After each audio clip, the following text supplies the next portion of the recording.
ஆப்னர் HD கனடாவின் இலங்கை செய்திகள்.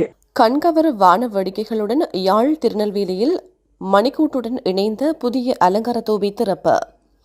நல்லூர் பிரதேச சபை மற்றும் திருநெல்வேலி நகர வர்த்தகர்களின் நிதி பங்களிப்பில் யாழ் திருநெல்வேலி சந்தி பகுதியில் புதிதாக நிர்மாணிக்கப்பட்ட மணிக்கூட்டுடன் இணைந்த அலங்கார தோபி நேற்று 19ஆம் திகதி ஞாயிற்றுக்கிழமை மாலை 6:30 மணியளவில் மக்களின் பாவனைக்காக திறந்துவிடப்பட்டுள்ளது. மணிக்கூட்டுடன் இணைந்த குறித்த அலங்கார தோபியை திருநெல்வேலி நகரத்தைச் சேர்ந்த மூத்த வர்த்தகர் சுரேஷ் நாடாவட்டி திறந்து வைத்தார்.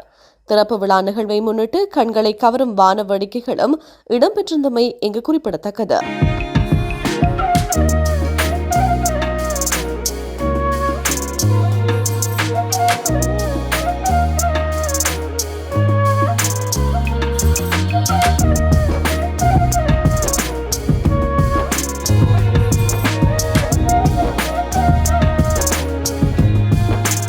மறக்காம A+ HD கனடா சேனலை சப்ஸ்கிரைப் பண்ணுங்க.